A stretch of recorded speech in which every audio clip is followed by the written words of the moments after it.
लोकसभा में बुधवार को वक्फ संशोधन बिल पारित किया गया। इस पर करीब 12 घंटे की चर्चा के बाद रात 2 बजे वोटिंग हुई और बिल पास हुआ।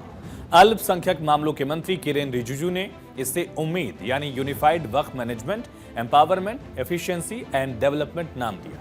आज ये बिल राज्यसभा में रखा गया। चर्चा लगातार चली रही, देखा ही आपने। और केंद्रीय मंत्री किरेन रिजिजू ने बिल पेश करते हुए बताया कि बिल जरूरी क्यों है।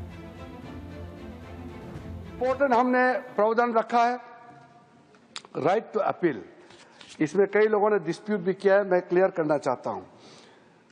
पहले क्या कर दिया था आप लोगों ने मतलब प्रीवियस यूपीए सरकार ने, राइट टू अपील अगर ट्राइब्यूनल से आपको रिजल्ट नहीं मिल रहा है, ट्राइब्यूनल में आपका सुनवाई नहीं हो पाया, तो आप कोर्ट नहीं जा सकते हैं। ओनली रिव्यू पिटीशन में आप जा सकते हैं, जो बहुत ही सीमित दरवाजा खुला होता है। रिव्यू पिटीशन आप तो सर आपसे ज्यादा कौन समझ सकता है, उसमें आम आदमी कहाँ रिव्यू पिटीशन जा करके ये सब चक्कर खात के घूमते रहेंगे। इसलिए हम ये मानते हैं कि right to appeal must be the substantive right, इसलिए हमने ये दरवाजा खोल दिया है।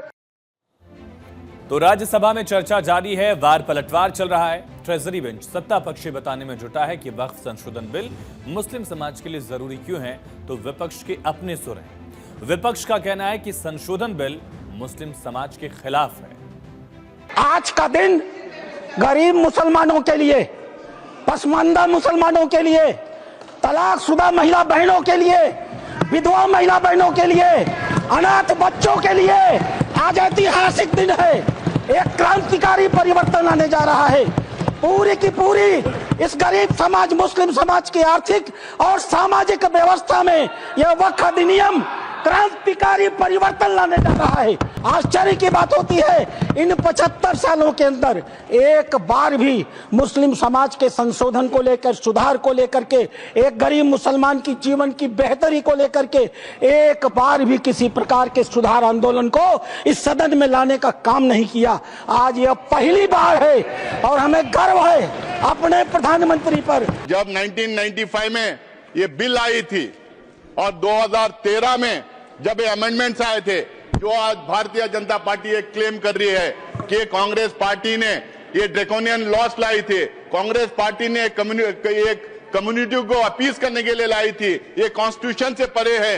ये जो आज बड़ी बड़ी बात ये कर रहे हैं और इसका बेसिस बनाए आज के बिल का, मैं इनसे पूछना चाहता हूं कि 1995 में आप क्यों इस बिल का समर्थन किए थे। 1995 में अद्वानी साहब यहां पे थे, मुरली मनोहर जोशी जी थे, सुषमा स्वराज जी थे, अरुण जेटली जी थे, राजनाथ सिंह जी थे, सारे के सारे कंसेंसस के साथ 1995 का वक्फ बिल पास किया था। राज्यसभा में सदन के नेता जेपी नड्डा ने कैसे कांग्रेस को घेरा, सुनिए। प्रधानमंत्री मोदी जी के नेतृत्व में चलने वाली सरकार पूरी तरीके से डेमोक्रेटिक नॉर्म्स को फॉलो करके आगे बढ़ रही है।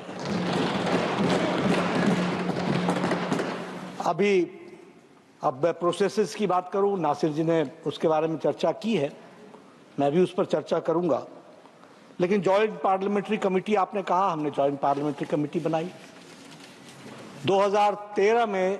इसी वक्फ बिल की बात को जब जॉइंट पार्लियामेंट्री कमेटी बनी थी तो उसमें सिर्फ 13 सदस्य थे, और नरेंद्र मोदी जी की सरकार में जो जॉइंट पार्लियामेंट्री कमेटी बनी उसमें 31 सदस्य थे, 31,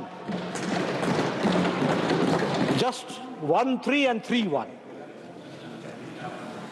आप समझ सकते हैं कि डेमोक्रेटिक नॉर्म्स को फॉलो करने के और क्या पैमाने हो सकते हैं, क्या मापदंड हो सकता है। सिर्फ यही कि आपकी बात मान ले तभी हम डेमोक्रेटिक हैं।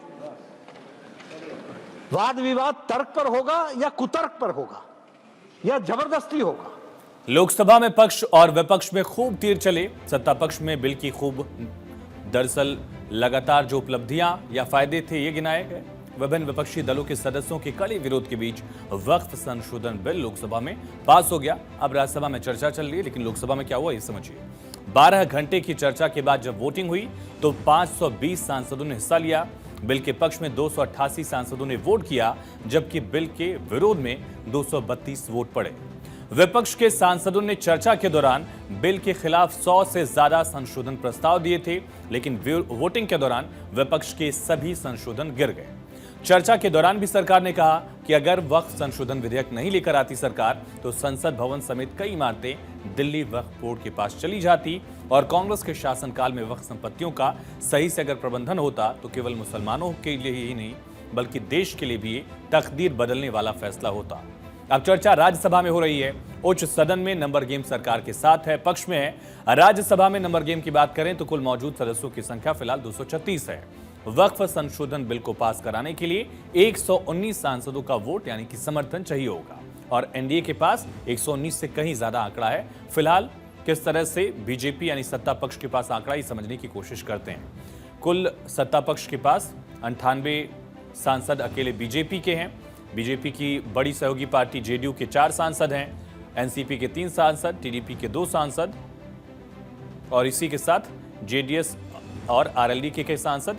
अन्य 8 सांसद भी बीजेपी के साथ हैं, 2 निर्दलीय भी बीजेपी के पक्ष में हैं, मनोनीत भी बीजेपी के साथ हैं 6 मनोनीत और ये सारा आंकड़ा अगर आप ऐड ऑन कर देंगे, जोड़ देंगे तो कुल हो जाता है 125 का आंकड़ा। 119 चाहिए, उससे 6 सांसद बीजेपी के पास ज्यादा हैं और इस लिहाज से नंबर गेम में राज्यसभा में भी वक्फ संशोधन बिल पास होगा, इसकी पूरी उम्मीद है, प्रबल संभावना है।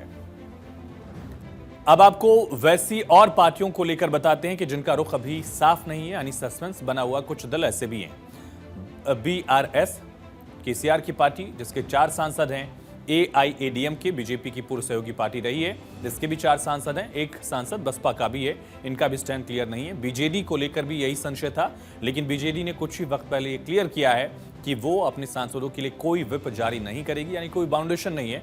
सांसदों के अपने विवेक पर यह डिपेंड करता है कि वो किसको वोट करना चाहते हैं, इस बिल के साथ या बिल के खिलाफ। वो अपने हिसाब से सांसद बीजेडी के वोट कर सकेंगे। वहीं बिल के खिलाफ काफी माहौल बनाया गया। मसलन इस तरह का भ्रम फैलाया गया कि सरकार मुसलमानों की जमीनें जब्त कर लेगी, लेकिन ऐसा कुछ भी नहीं है। सरकार बार बार साफ कर रही है कि बिल से आम मुसलमानों को, गरीब मुसलमानों को फायदा मिलेगा। लोकसभा में बिल पर सभी दलों के सदस्यों को अपनी राय रखने का पूरा वक्त मिला। 12 घंटे तक चर्चा हुई, वो भी तब जब 8 घंटे की चर्चा तय थी और बढ़ते बढ़ते ये 12 घंटे तक चली। दोपहर 12 बजे बिल को टेबल किया गया था, रात 12 बजे तक चर्चा हुई और रात के 2 बजे बिल पर दरअसल वोटिंग हुई। इस बिल में 3 ऐसे बड़े बदलाव भी किए गए हैं जिनका असर काफी ज्यादा होने की संभावना है और ये बदलाव आप समझिए, ये बदलाव जानना जरूरी है। पहला बदलाव, वक्फ संशोधन विधेयक के अनुसार अब आदिवासियों की जमीन को वक्फ घोषित नहीं किया जा सकेगा। आपको बता दें कि हमारे देश में आदिवासी समुदायों की जमीन को संविधान की 5वीं और 6ठी अनुसूची के तहत संरक्षण प्राप्त है, संरक्षित किया गया है।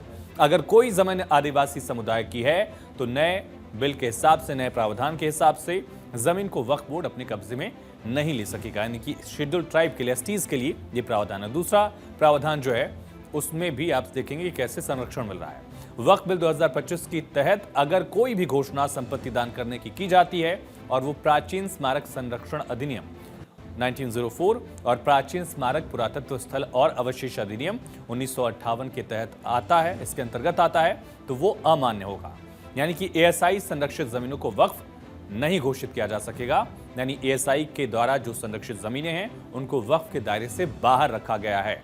इसी के साथ साथ वक्फ बोर्ड की ओर से पारित किसी भी प्रस्ताव के लिए 45 दिन की टाइम लिमिट होगी, यानी वक्फ के फैसले जस के तस तुरंत लागू नहीं हो पाएंगे। 45 दिन उसके लिए एक टाइम दिया गया है, ये अवधि दी गई है। इस दौरान जिलाधिकारी की ओर से समीक्षा की जाएगी। दरअसल उत्तर प्रदेश, तमिलनाडु, महाराष्ट्र जैसे राज्यों में वक्फ बोर्ड ने खुद ही शिकायत की थी कि अवैध कब्जा हटाने या संपत्ति प्रबंधन से जुड़े मामलों में उनके फैसलों को जिलाधिकारी समय पर लागू नहीं करते हैं, जिससे वक्फ संपत्तियों का नुकसान होता है। संशोधन बिल में इसका ख्याल रखा गया, टाइम लिमिट फिक्स कर दी गई, दोनों तरफ से इसका फायदा होगा, यानी डेडलाइन भी होगी और जल्दबाजी भी नहीं होगी। 45 दिन का ये वक्त तय किया गया है। मोदी सरकार बदलाव के लिए जानी जाती है, बदलाव की वजह से चर्चा में रहती है, देश के विकास को लेकर लगातार पहल करती रही है। 2019 में मोदी सरकार ट्रिपल तलाक से मुस्लिम महिलाओं को आजादी दिलवाती है। आर्टिकल 370 को निष्क्रिय किया गया और साथ ही सीएए कानून पास कराया गया। 2024 में वक्फ संशोधन बिल पास कराने के लिए इसको रखा गया था। तो राज्यसभा में वक्फ संशोधन बिल पर चर्चा जारी है। वक्फ बिल को लेकर बुधवार को लोकसभा और गुरुवार को राज्यसभा में जबरदस्त रण दिख रहा है।